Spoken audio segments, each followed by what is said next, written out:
Oi, gente, tudo bem com vocês? Esse é o nosso terceiro encontro, nossa aula sobre missão e propósito. Como eu falei para vocês, esse módulo ele se destina a estabelecer os fundamentos do evangelista, a mensagem do evangelista, que nós vimos na nossa última aula, o evangelho, e agora missão e propósito, e depois no nosso quarto encontro, o perfil evangelístico. Então, tratemos agora do nosso terceiro encontro, missão e propósito. Quando nós andamos nas igrejas afora, eu não conheço a sua cultura de igreja, mas cada um de nós tem uma, cada um de nós frequentou uma igreja uma vida toda, ou mudou de muitas igrejas, ou teve que mudar por talvez contextos de missão, ou porque se mudou a trabalho, enfim, nós andamos ou visitamos muitas igrejas. No passado não era tão comum esse intercâmbio eclesiástico que a gente vê hoje em dia, né? De tantas visitações, mudanças de igreja. Normalmente você nascia numa igreja e morria nela. Enfim, mas conforme a gente anda nas igrejas, a gente vê os cargos eclesiásticos, as funções que os cristãos eles desempenham na igreja. Em algumas igrejas é comum você ver a função ou o cargo de evangelista. E o que nós nos deparamos muitas vezes nessas igrejas é que o evangelista de evangelista não tem nada. Na verdade, pelo contrário, o evangelista ele se tornou um ofício eclesiástico para deixar o evangelista preso e ocupado dentro da igreja. Na verdade, o evangelista ele é um dos que acabam ficando responsáveis pela administração de atividades e de eventos intra-eclesiásticos. Então, mas há um outro aspecto. Isso é um lado da moeda. Outro lado da moeda são evangelistas que têm uma forte tendência em trabalhar arduamente no mundo afora. É alguém que ama estar nas ruas, é alguém que ama estar nos bares, é alguém que ama estar em todo tipo de lugar no qual um perdido esteja. E ele realmente está pregando o evangelho e enviando almas para a igreja. Talvez você conheça alguém assim, alguém que chega do nada um visitante na igreja ou uma pessoa perdida dentro da nossa comunidade e às vezes você pergunta para ela, tudo bem, você conhece quem? Fulano. E fulano é justamente esse evangelista que está sempre enviando gente para a igreja. Isso quando esse evangelista não vem para a igreja trazendo uma caravana de pessoas. Só que muitas vezes esses evangelistas também são pessoas que mal são membros de uma comunidade. Então, por um lado, nós temos aqueles que têm um ofício de evangelista e vive dentro da igreja, sentado em atividades de igreja, ou nós temos o evangelista que mal se relaciona com a igreja e está sempre fazendo as coisas no mundo afora. No fim das contas, há ou não há um dever, uma responsabilidade do evangelista com a sua igreja local. E aqui cabe nos perguntar qual é a relação do evangelista com a igreja de Cristo, a igreja global, a igreja invisível, como muitos teólogos vão se referir, e com a igreja local, a igreja visível, a membresia do seu lugar, onde ele mora. Então, eu quero convidar você nesse momento a abrir a sua Bíblia, aí onde você está, em Efésios, no seu capítulo 4, no versículo 7 a 16.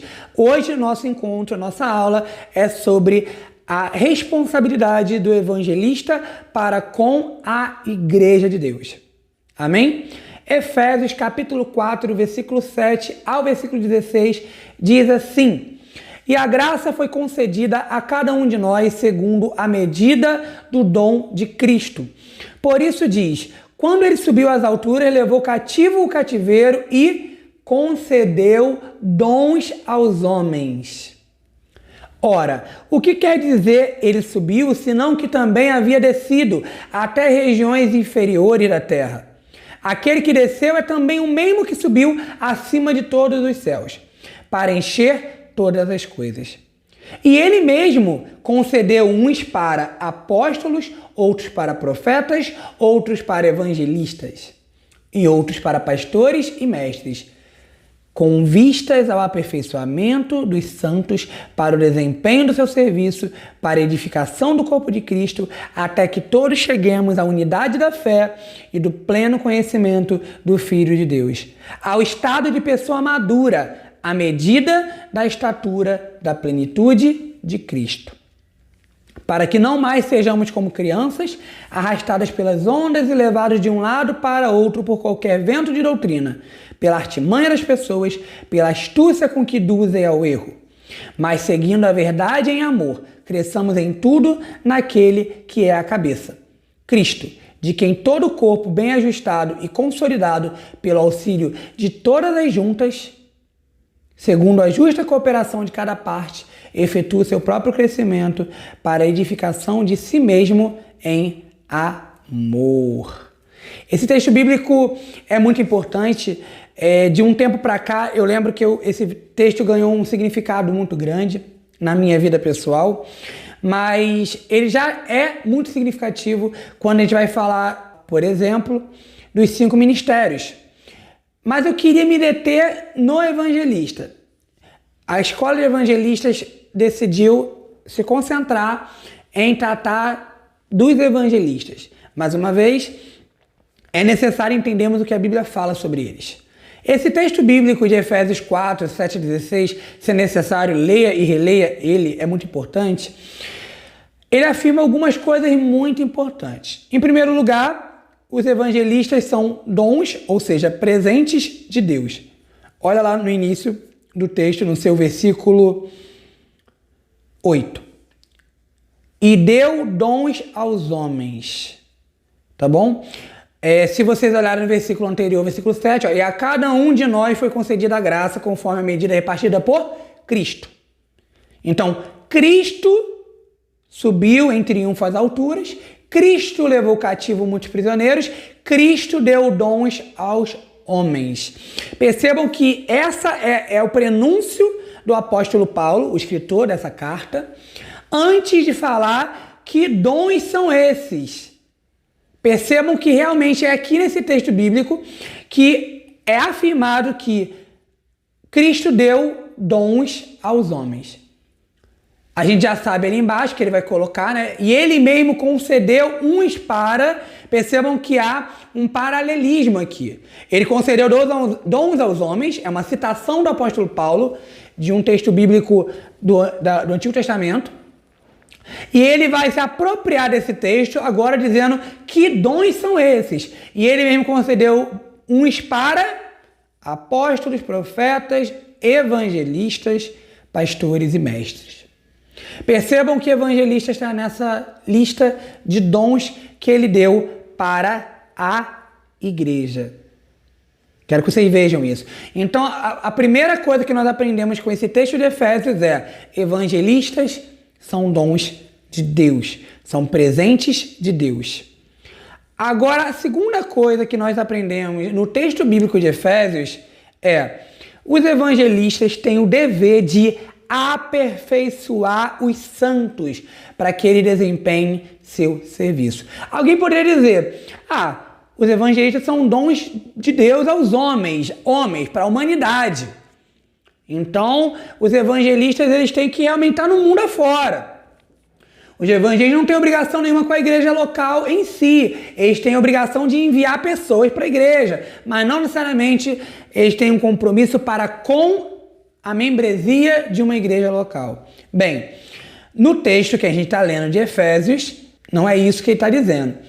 Vejam que o texto vai dizer que, no versículo 12, que Jesus concedeu uns para, tudo isso que a gente leu, com um propósito. Veja o versículo 12.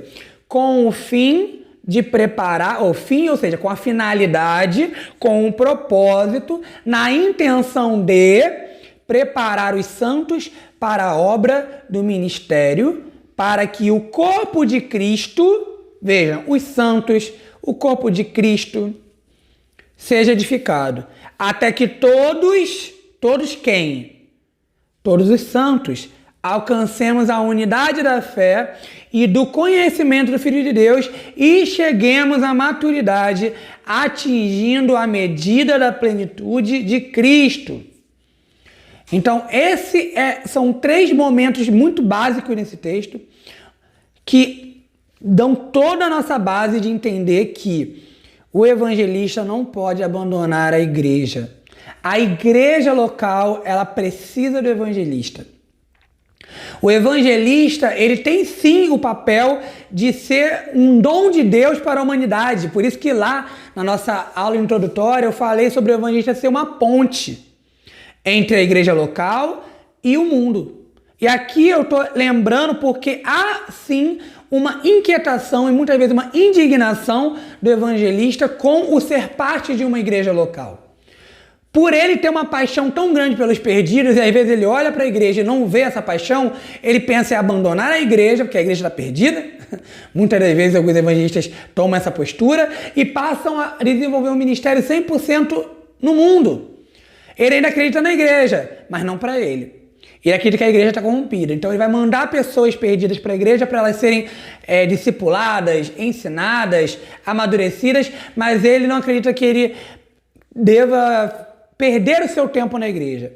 O que é completamente equivocado. O texto de Efésios mostra que o evangelista tem um dever para com a igreja. E aqui no exemplo que eu dei, se o evangelista vê que a igreja não está nem aí para evangelizar os perdidos, o papel dele é despertar a igreja para evangelizar os perdidos. Esse é o papel do evangelista, é tacar fogo no coração da igreja para que a igreja seja mobilizada, despertada e realmente vá ao encontro do mundo na pregação do evangelho. A terceira coisa que o texto de Efésios nos afirma que é muito importante é o ministério de evangelista para a edificação do corpo de Cristo. Como eu já falei, é porque realmente são 2 aspectos aqui. Em primeiro lugar, os evangelistas são dons de Deus para a igreja, para a humanidade e para a igreja. Eles têm um dever de aperfeiçoar os santos, ou seja, os santos não estão prontos. Os santos, às vezes, não sabem o que devem fazer. Às vezes, os santos não têm o fogo no coração que eles têm. Então, é papel do evangelista aperfeiçoar os santos para que eles desempenhem o seu serviço. Em terceiro lugar, o ministério evangelista é para a edificação do corpo de Cristo. Então, sim, o evangelista, com o seu ministério, trará mais vidas para comporem a igreja ser aperfeiçoada e crescer. Mas dentro da igreja, ele tem um papel de se esforçar, se empenhar e despertar a igreja de Cristo. Ele precisa despertar a igreja de Cristo, ele precisa capacitar a igreja de Cristo e mobilizar a igreja de Cristo no cumprimento da tarefa de testemunhar o evangelho de Cristo para todos os grupos de povos. E aqui é necessário pausar, e eu queria que você pausar a nossa aula para a gente conversar aqui, eu e você, um pouco. Eu preciso que você pare agora e pense no que você tem feito para despertar a sua igreja local. No que você tem feito para capacitar sua igreja local. E o que você tem feito para mobilizar a sua igreja local na tarefa de testemunhar o evangelho de Cristo. Talvez a sua igreja seja uma igreja que, por muitos afazeres e muitos focos, e muitas ênfases, muitos ministérios, não esteja atenta para a evangelização dos povos não alcançados. Então você precisa ser esse evangelista que vai fazer a igreja voltar a olhar para isso. Como você tem feito? Você não tem feito? Então como você vai fazer a partir de agora? Porque eu creio que Deus está te despertando também, através da escola de evangelistas, de ser um instrumento de aperfeiçoamento dos santos da sua igreja. De ser um instrumento de edificação do corpo de Cristo, trazendo perdidos para a comunidade local. Se uma igreja não está se movendo em evangelização, em evangelismo, a pergunta que precisamos fazer é: onde estão os evangelistas? Esse é o ponto. Ah, mas os evangelistas evangelizam. Isso acontece nas igrejas. Às vezes os evangelistas, eles fazem o trabalho deles, mas eles não fazem com que a igreja evangelize. E isso é uma deficiência do desenvolvimento do ministério dentro da igreja local. E como a gente viu no texto bíblico, Deus deu os evangelistas para o aperfeiçoamento dos santos. Se você não tem se movido em direção a aperfeiçoar a sua igreja local na tarefa de evangelização, você tem sido negligente com uma área do seu ministério. Os evangelistas, eles são instrumentos de Deus para despertar a igreja que está satisfeita e gorda espiritual. O gordo espiritual é aquele que só se alimenta sem compartilhar com os famintos. Então, os evangelistas são aqueles que confrontam isso. Os evangelistas são aqueles que despertam a igreja que é gorda espiritual para compartilhar o evangelho. A igreja que está confortável, ela é levada a sair do seu conforto pelos evangelistas. Os evangelistas são aqueles que despertam para a necessidade de plantar a igreja em novos lugares. Existem igrejas que estão satisfeitas e crescendo, é andar após andar, galeria após galeria, milhares de membros. O evangelista não, o evangelista ele fica inquieto e desperto para que igrejas novas sejam plantadas com os membros da comunidade. São os evangelistas que ficam inquietos com a falta de envio de missionários para evangelizar povos não alcançados. Nesse sentido, realmente, o evangelista é uma pedra no sapato da igreja. Eles capacitam os membros da igreja a pensarem como eles podem se envolver com a sociedade, com a cultura, de modo a compartilhar o evangelho. São os evangelistas que ajudam os membros a terem visão de como eles podem usar os seus trabalhos na esfera social, na esfera civil, na esfera fora da igreja, de modo a comunicar o evangelho, estabelecer conexões, estabelecer diálogos e atrair pessoas a Cristo. Os evangelistas são aqueles que sofrem com as dores do mundo e eles fazem a igreja sofrer também. E por fim, queridos, nessa nossa aula e nesse nosso encontro, onde nós juntos, através de Efésios, definimos missão e propósito do evangelista, afirmamos que os evangelistas eles são incansáveis e inquietos até que a casa esteja cheia. Até que a casa esteja cheia, o coração do evangelista é um coração inquieto e incansável. Como a gente viu no texto, o trabalho do evangelista ele é até que todos cheguemos à unidade da fé e do pleno conhecimento do Filho de Deus, ao estado de pessoa madura, à medida da estatura da plenitude de Cristo. A grande questão que fica é, já chegamos lá? Já chegamos na estatura do Filho de Deus, do pleno conhecimento do Filho de Deus, na estatura da plenitude de Cristo? Não. Então, evangelistas, ainda há muito o que fazer. Que Deus nos abençoe na nossa missão e no nosso propósito.